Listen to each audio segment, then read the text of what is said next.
Hi, my name is Shay. We're here with OurSociety, and today's story is on young African Americans here in Southern California.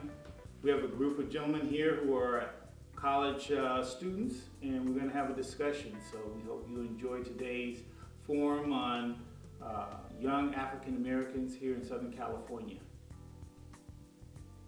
Whoa. He said, okay, are you on probation? I said, no.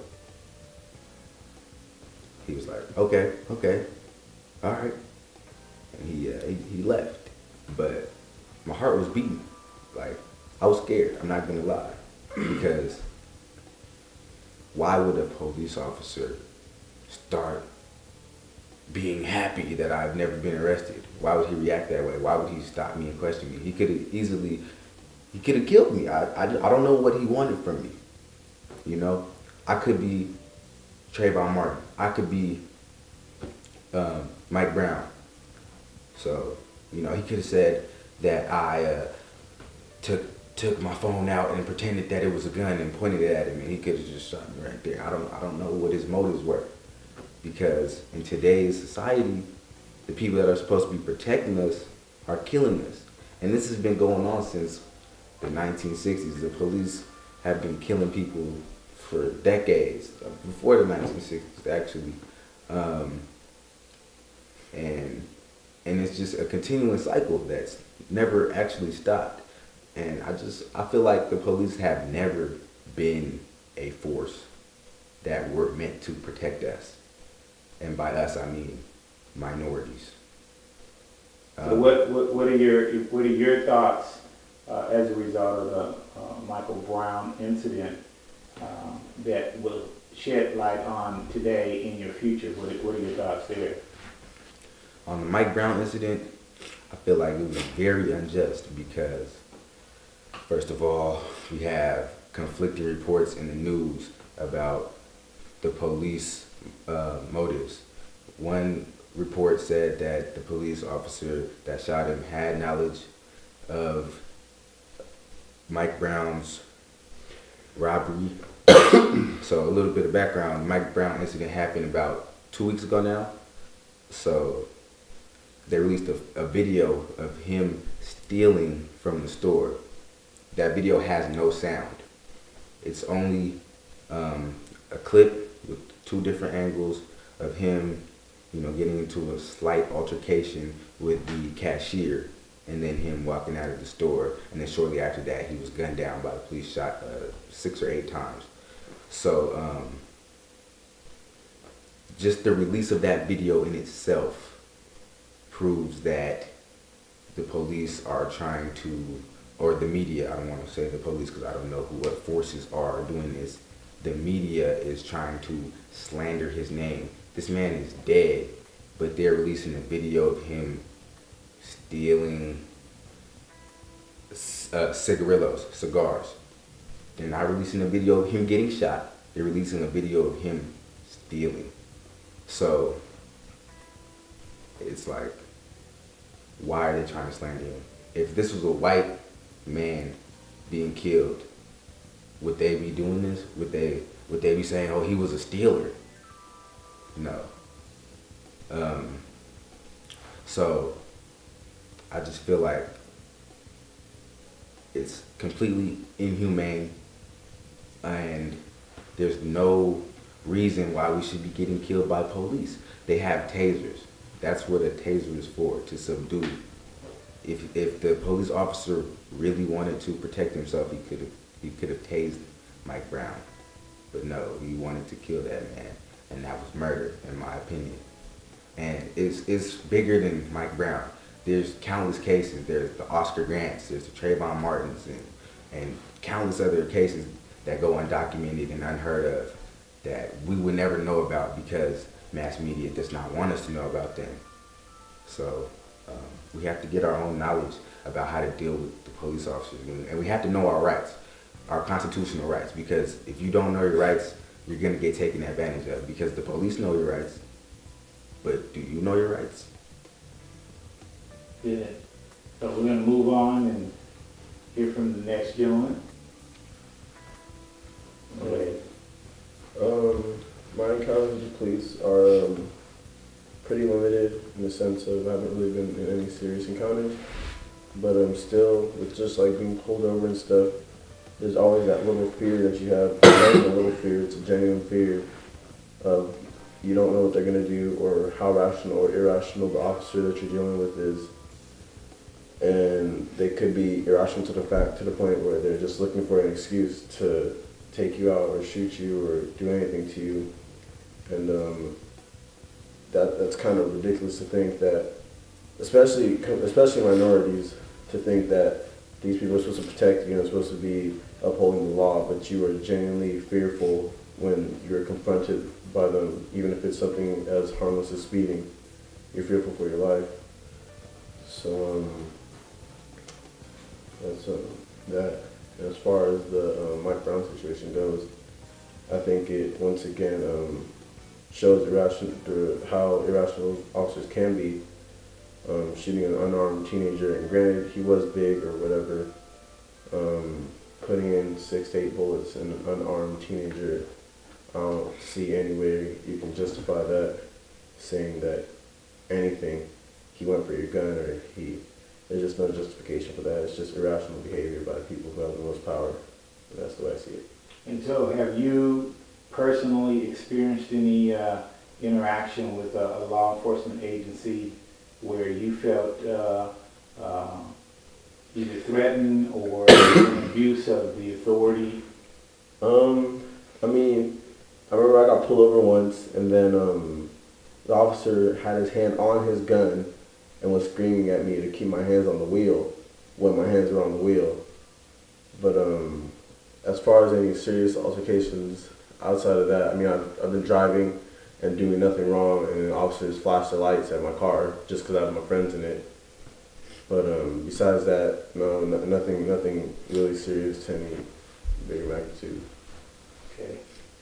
We're going to go on down and get to the next young man. Yeah, I'm gonna think a little bit. I'm gonna go after John. I'm gonna go after you, G. So which one are we going to go to? I'm gonna go to John. You want to go to John? Okay, John, we're going to move back to you. We're going to save the best for last, and then second best for second last. How's that?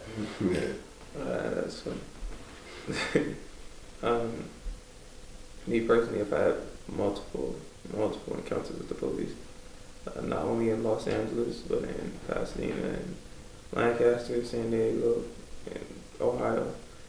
You can name it. House has been raided before. Guns pointed at me and my mother.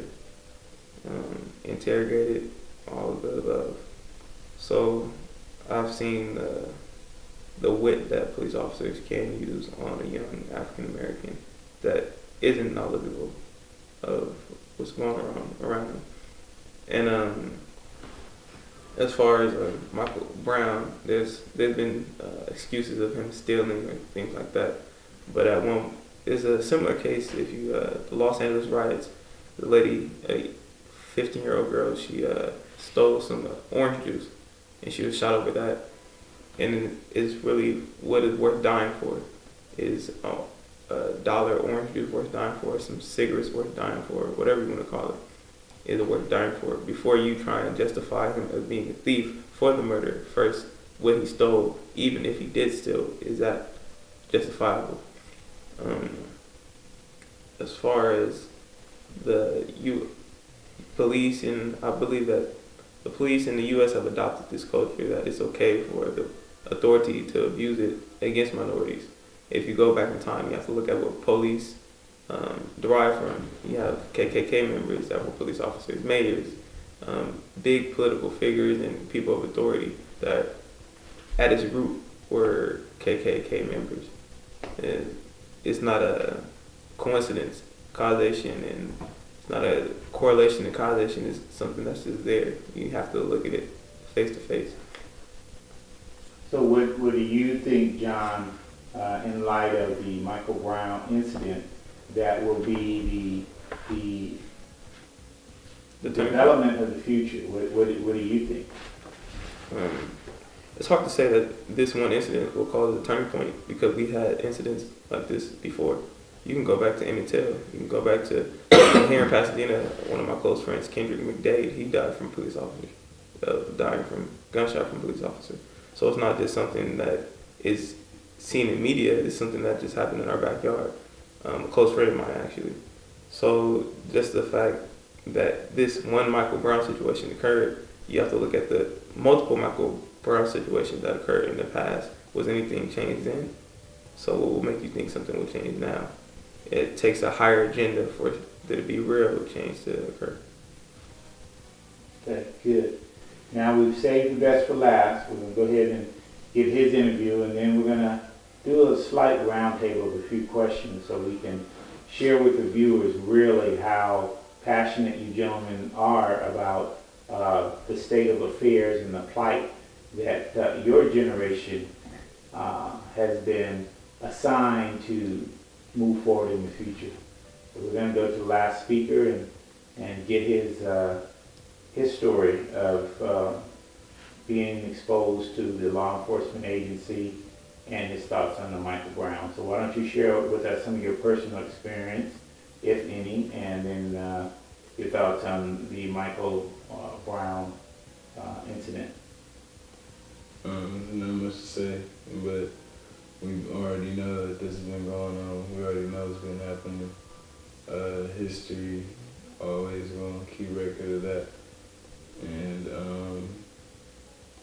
it's the mess of the world that we lived in. I'll just wrap my answer up with that. And how do you feel that the Michael Brown incident is going to affect society or your future as a young African American male? This is going to be two ways. It's either something going to happen or it's just going to have to go down in the record books again. Okay.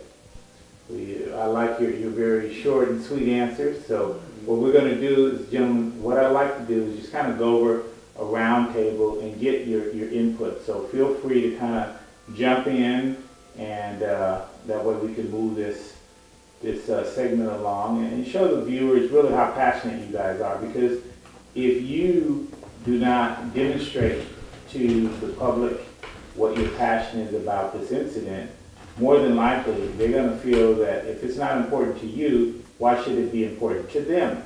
And when I mean them, I mean just society as a whole.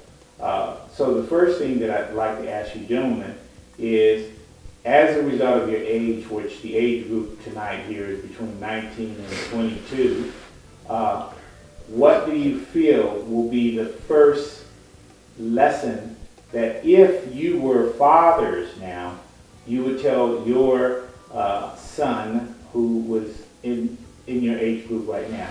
What would be the things you would tell your sons as it relates to being mindful of today's plight of African American males? So why don't we just jump in and someone open up, and what would you share with them? David, what you got? I guess I would say, look, son, this is the world we are currently growing up in. It's been like this, and we haven't had the courage to move past stagnancy and to fix this problem since the 1960s. It's like they took out our greatest leaders, and then it's like right after the Black Panthers quit or were just infiltrated, it's like black men have been stagnant as a collective whole. It's like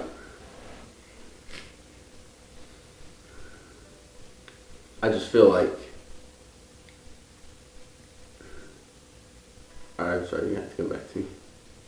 Okay, well that's good. What about anybody else? I mean, the reason why the question, I hope you gentlemen find will be relevant, is because you will be in this position as fathers. And if you were to have sons and you see what you're experiencing in your era at this point, what do you think you would share with them so you can take what you're experiencing now at your age and share with them how to be prepared? I'm sure there's something that you would want to convey to your sons with today's challenges? It would be to stay on your toes. That's the most important. W.E.B. Du Bois had double consciousness. I don't know if anybody's familiar with that. Basically, your mindset when you're around other African Americans and your mindset when you're around other ethnicities and their perception of you. You have to look around your surroundings and the environment you're in, and to stay on your toes based off of that environment. Stay on his toes. So, gentlemen, I got a couple of more questions, and then we'll wind this segment down. It's been a long day, but I hopefully you'll find that this discussion will be very instrumental in your future. One is, what are your thoughts as to reforming the laws to address the various authority, or I should say abuse of authority, that we see with law enforcement agencies? What are you guys' thoughts on that? First thing to do is to hit the pocketbooks. The best way to make somebody do something, cause some change things, alter, is to hit their pocketbooks. Once you're doing that, then you have a say-so. Without that, you don't have a voice. You can't say anything about what they're doing as long as they're making profit. That's what they care about. And once you hit that pocketbook, then they're forced to change and take you into consideration. So, who else have a comment that they'd like to share with what are the possible reforms that are possible in the future, or you think should become law to help add value to prevent these type of incidents in the future? In the future, like nowadays, there are some states that have it in action that certain police officers, like on patrol, have to wear a video camera as part of their uniform or on their person, so as to be documented and see what police officers do every day when they're doing their rounds on duty, and to make sure they're not abusing their power or doing anything to that nature. But personally, with these video cameras, I feel like the same things are just gonna keep happening if the change cannot come from within where the problem is starting. If the problem is starting in the police department and the officers are abusing power, if the change comes from within the police department, they're just gonna find another way around it. The same way that they have found a way around the use of the tasers, their batons, their pepper spray, their tear gas, all of these things.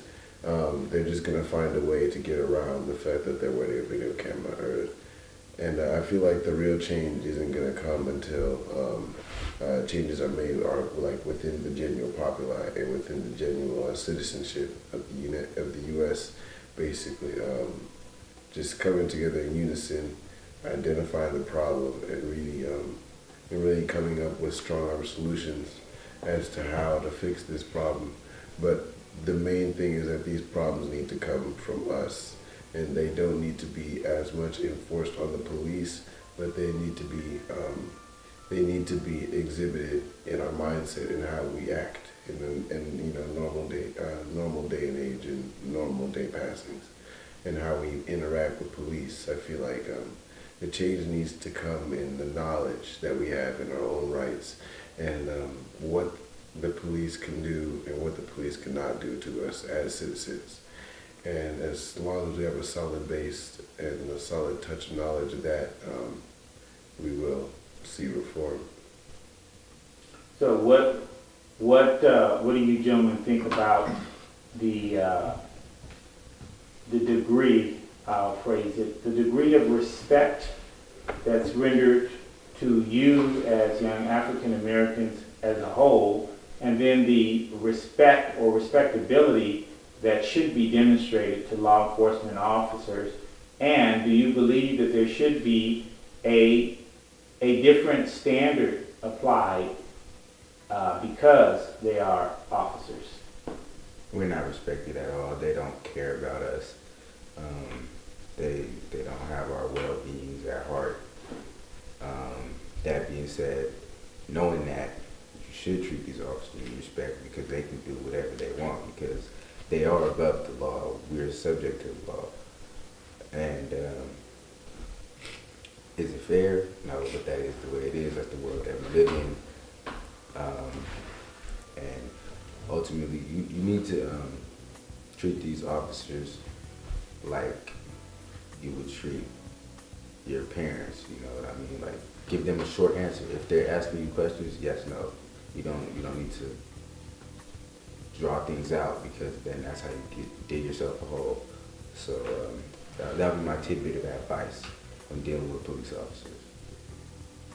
So anyone else have any thoughts on that? It seems to be a major issue because of how they seem to want us to respect them, and when I say them, the law enforcement officers.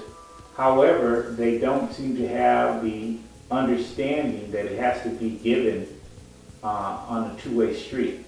As much as they want to be respected, they have to be able to give respect. So is that your take on it, gentlemen, or do you guys feel that you know, there's something different about how society has taught us to engage law enforcement officers versus how they engage us when it comes to respect? That concept is ideal, but in actuality and realistically, they have a gun. They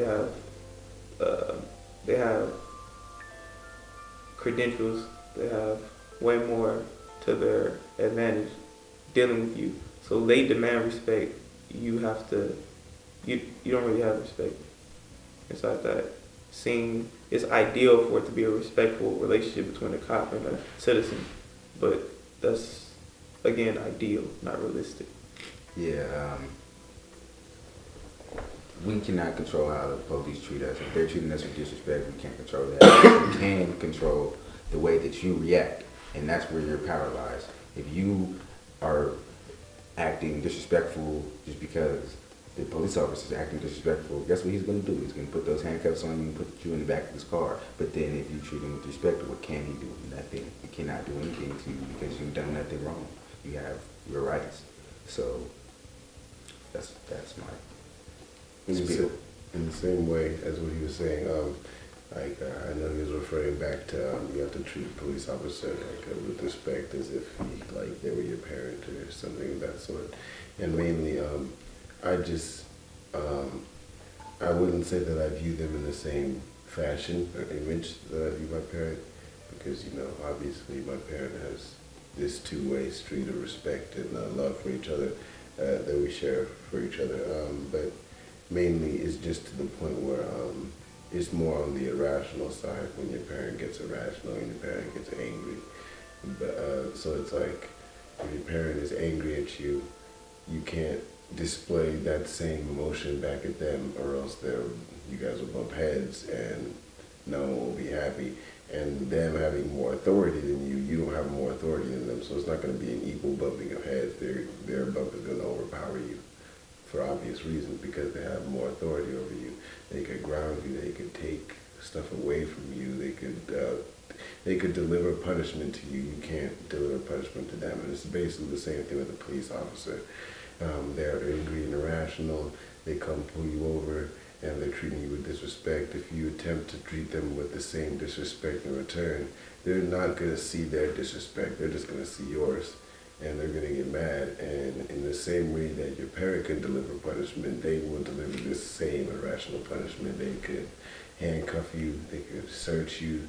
They could brutalize you. They could beat you. They could jail you, and fatally they could kill you. So it's just, you gotta look at it more in that sense. So that is really the real reason that this is ideal and not really what really happens. Good.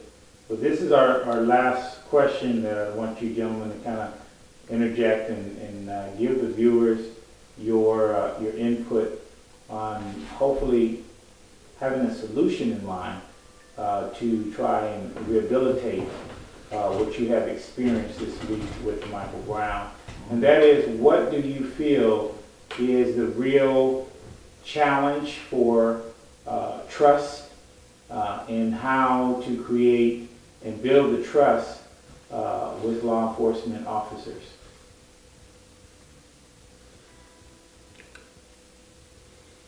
I mean, That's a tough one. as far as trust goes, anybody that's doing their job,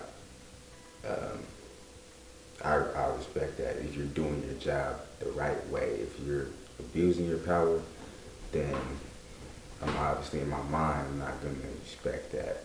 But if you're doing what you need to do, you know, and everybody knows the difference between right and wrong. If you're doing what's right, then that's fine. If you're an officer, I don't hate officers. I hate when people abuse their power. So, as far as trust goes, it's a human thing. You know who you trust. I trust my friends. I trust people that I know. If I don't know you, and you haven't proven to be trustworthy, then you're not going to gain my trust. You're never going to gain my trust until you prove that.